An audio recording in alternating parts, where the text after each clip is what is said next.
This is a real quick overview of the interface of the Spicetone 6Appeal, basically how to get around on the unit, because this unit has a one-of-a-kind interface, and it kind of took me a little while to work my head around exactly what was going on.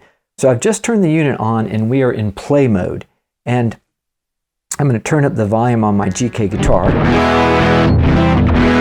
Now, if you want to change patches, you can use the previous or the next switch. Here's the next patch. You can also use the switches on your GK guitar.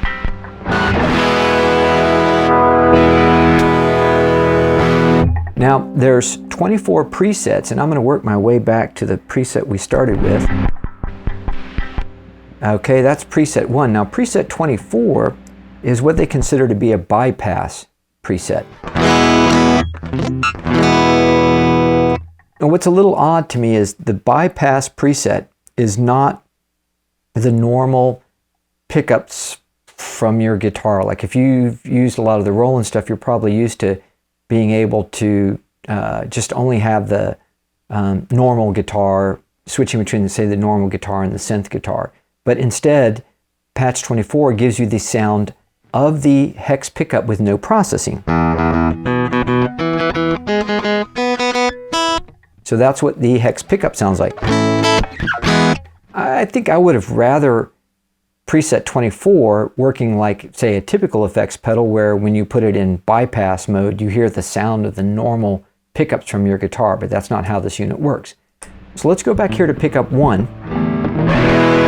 Now, when you're in play mode, these knobs do what they're labeled. So this is drive, gain, tone, level, mono, and dry.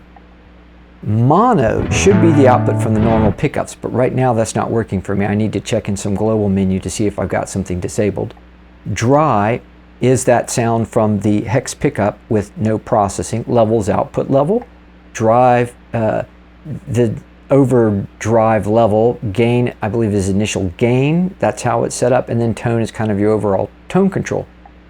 You'll notice these controls are green. If a knob is green, that means the position of the knob reflects the stored position of what's set up in this patch. So I don't know where this gain is set up. I'm going to rotate this gain knob. And this is another thing that's kind of interesting. As you turn the knob, you'll also notice the lights around the clock face mimic what you're doing with the knob. So if I turn this over, it's in red. That means that we have passed the stored value, and this does not represent the stored value. When it's green, that means it's the stored value. Okay, so drive, gain, and tone represent the stored value in this patch. Now we have these 4 inside knobs, and these function as what they call spread. So what I'm going to do is I'm going to back off my drive here, because I think it's going to be a little bit easier to hear if I have a little less drive.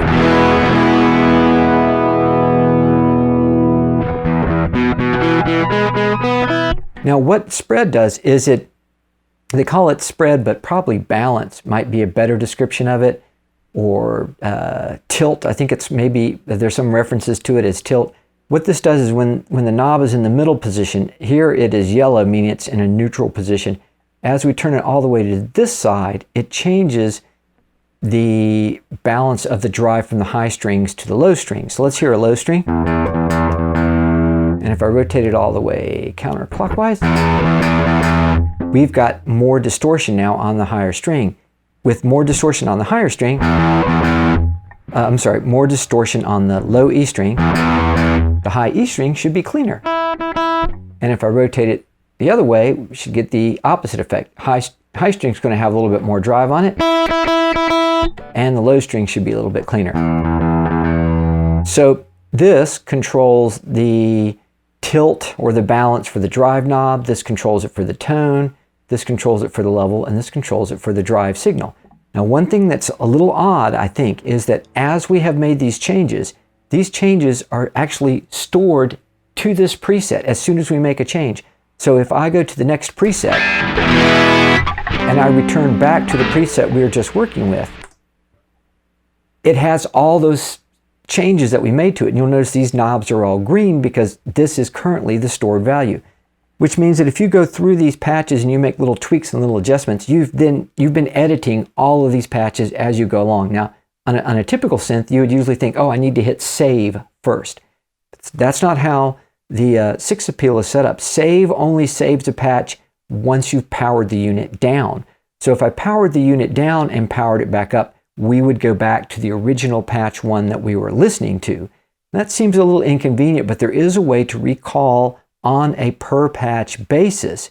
And you do that. If I want this to revert to the stored value for patch 1, I hold down the middle encoder and the effects escape knob. I have to do it for about 2 seconds, and I have to hit the center encoder first. So here we go. We're going to go boom, 1001, 1002, and now we're back to the patch as we originally started with it. That's what we had when we first turned the unit on.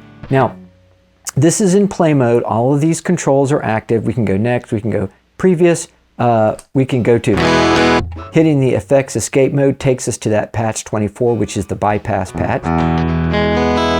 And then hitting it again. There you go. We've got the patch back on. Now there are 10 different menus where you can make additional changes. To get into the 10 different menus, you hit the center encoder knob.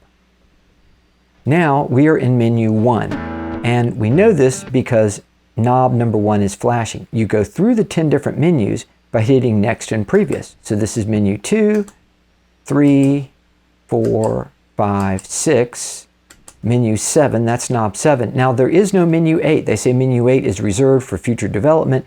So when I hit the knob again, the next button, rather than going to menu 8, it's going to jump right over here to 9. There's 9, and then there's 10. And if I hit, I can use previous to step through these again. We're going to go back. Okay, so that's 4, 3, 2, and 1. Now 1 is probably the most frequently used parameters that you would want to adjust, and the values for what's available with menu 1 are silk screened on the unit. So you'll see strings 1 through 6. This actually turns strings 1 through 6. You can individually turn them off or have the distortion effect or have the string in like a bypass mode where it's going to be a clean signal. Clock position 11, you'll note, is drive. And if you want to change the kind of drive you have, you would do that with clock position 11. Now the rest of these knobs still remain active. So if I want to mess with drive and gain and tone, I can still make those changes. What if we want to change the kind of drive that we have? So we rotate the encoder until clock position 11 is lit up and it's flashing. Again, very unusual interface. So we're on menu 1 because the 1 is flashing, and we're going to edit parameter 11, which is drive, and I know that because that's flashing. Now to change these values that we have on these 12 different LEDs, if I want to change that, I hit the encoder button again. So now I've made a change to it, and we actually have a dedicated LED for drive. So now it's the orange drive. Now it's the red drive. And now it's off. The drive LED is off. And there we are, back to green.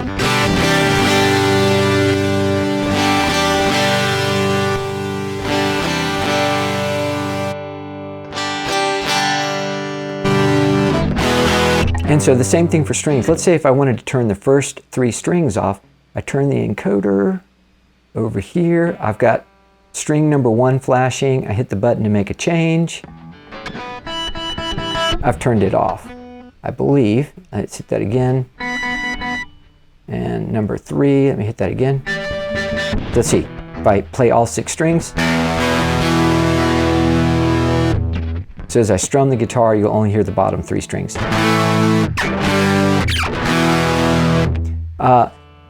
If the gain and the drive and everything is set up to a pretty high level, you'll actually begin to hear these other strings, because this thing is capable of levels of drive that I don't think I've really heard on anything else.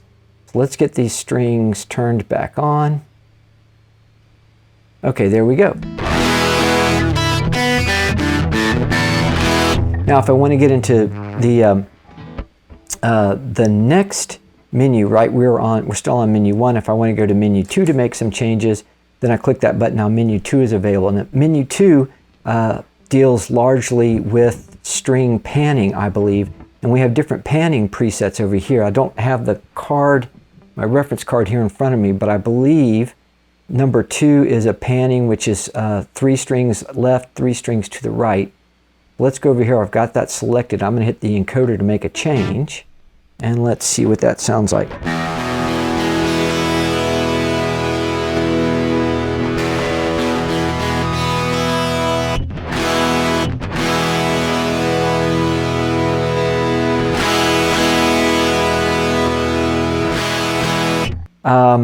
But that would be menu 2, and then menu, as I said, you can work on your way on through the menus.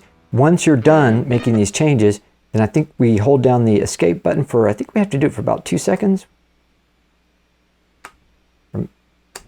There we go. So now we're back into play mode.